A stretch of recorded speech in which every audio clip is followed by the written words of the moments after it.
yours truly, Will Richardson, correspondent. And I'd like to welcome you to Jabłonna Palace. We just decided to stop off here.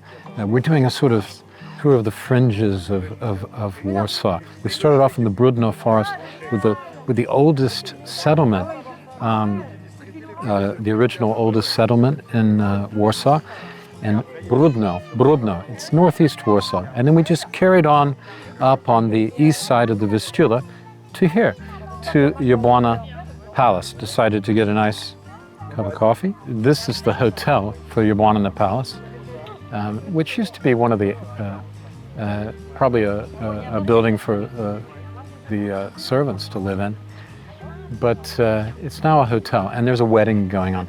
There's a table of French people just behind the camera. I haven't really heard where they're from, but I speak a little French, so I can understand most of what they're saying if I pay attention. But that's hard, as you know, for me. And Jabłonna Palace dates back to its heyday, the 18th century. We finished our coffee, and we're back at work. And boy, it's hard to work on such a beautiful day as this. I tell you, it's really hard. But we're struggling through it. We're struggling through it. At least there's no mosquito attacks. This is where we were having coffee. You can see the hotel wing and a hotel building. It's not a wing, and the restaurant and the outdoor cafe. It's beautiful stuff. You can get here by bicycle and go right along the river. The river's here behind the palace, and you can get there that way. The greenhouse is back over here. And then you have these two outbuildings. You're going to see the other one. All right. I said it was 18th century, and well, you knew that. You know that as soon as you see the architecture, of course. It's got a few more Baroque touches, but it's really an 18th century, austere, beautifully elegant building. It's one of my favorite buildings in the Warsaw area, and in the whole province, actually, of Mazowieckie.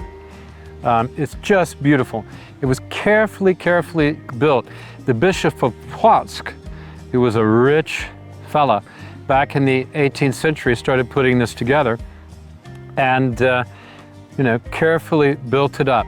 It was designed to have these outbuildings on both sides, and to have the orangery from the very beginning, as far as I understand. And then, of course, this is the palace proper. Now, they have weddings here. I've been to parties here. There's a big, elegant ballroom, very simple but high-ceilinged and wonderful, on the just on the main floor. And it's got a nice atrium as well. It's just a beautiful, simple inside building. This palace was bought by one of the noble Polish families in the 19th century. And this is the Potocki family. This is one of the great families of, noble families of Poland. And you'll see a lot of Potocki palaces, although this is called the Jabłonna Palace, or the Palace in Jabłonna. But they kept it up until 1945. Guess what happened in 1945? The communists took over. But before the communists took over and confiscated everything, well, there was a slight period of interregnum, between rule, a period of lawlessness, just, after the end of the war, into even 1947, when it wasn't really clear who was going to be in charge in Poland, as the Russians began to grind Poland down and under its control. At any rate, in 1944, the Germans, meeting the Russians, they burned the palace, of course. I guess, I don't know why. There may have been some fighting in the area. They may have decided to burn it so the Russians couldn't use it. There was a lot of that, and that's a shame.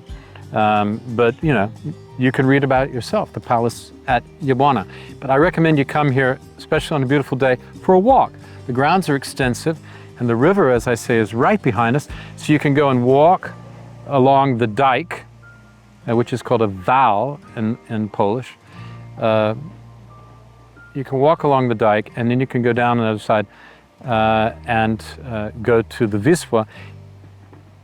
And if you go, I don't know, a few miles that way, there's actually a ferry that goes across and take you to the other side if you're on a bicycle or going for a very long walk. Where I'm standing right now, where we're standing, is the dam that protects these farm communities and homesteaders from the river, which is just over here. You can see the Vistula River. So where we are, we've come just north of Warsaw and north of the Campinos forest. The Vistula just down there takes near the Modlin airport. There are two airports in Warsaw. This is the outside airport. It's called Modlin. It's next to the old fortress, which was built by the Russians in the 19th century, the Modlin fortress. Now, from there, the Bug and the Narew rivers have merged, and then they join right up where the fortress is, the Vistula. Vistula then combined with three rivers now, combined, makes this left turn, and then heads off across north central Poland until they'll make another turn to the north and towards Gdansk. Now, okay, so this is the dam that protects this from the river flooding. So you've got a big floodplain here, which makes for a nice picnic area. And you can see the cars in the distance there. And there's cars right the way down, not a lot, but a few. And the people are out enjoying themselves on this beautiful day in, almost total peace and quiet, except for us, me shouting. I don't think they can hear me. But, and over there we have the Campinos forest, all along the north of the forest. What we're doing is we've come up from Jabłonna, the palace at Jabłonna, which was the last program. We have gone north along the east bank of the Vistula River. And then we've crossed over on a smaller bridge over the Vistula and come to this side, gone under the main freeway, and found ourselves in this area. It's between the river and the forest. And it's one of the best areas in Mazowiecka. It's very quiet, extremely uncommercial, and wonderful place for bike riding, wonderful place for driving out and having a picnic along the river, as people are doing. Some of these people will be fishing in the rivers, of course, very popular. And you just see these homesteads dotted along the riverside here. But also there are a lot of farms. Some of them come right to this dam, but others are on the other side, closer to the forest, and some quite big farms here on the north side of the Campinos forest. And it's beautiful, as you can see. Let's go and have a look. You can just see, well, you see behind me, this is stretching for miles and miles and miles and miles. It goes right the way to Płock on the right side of the river and beyond. All along where there's a possibility of flooding, you have these dams. And then if I can just show you down the other side, and you can see how it meets the curve of the Vistula River. I'll just walk by the camera and you can follow me this way. And you can see how it's curving to follow the river, and then it'll curve back. And that's,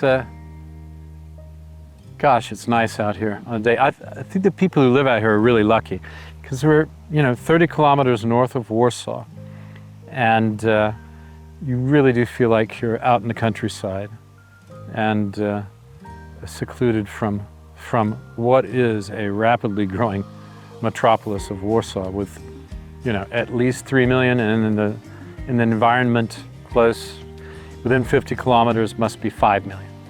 So it's a crowded place. At any rate, on a day like this, you can't do better than a nice drive. You come out of Warsaw, go north, and you drive around the northern side of the forest, between the forest and the river, as I was telling you. And you keep going and then turn eventually back towards the south and go around the end of the forest, and then you can circumnavigate the forest, basically, if I can use that term.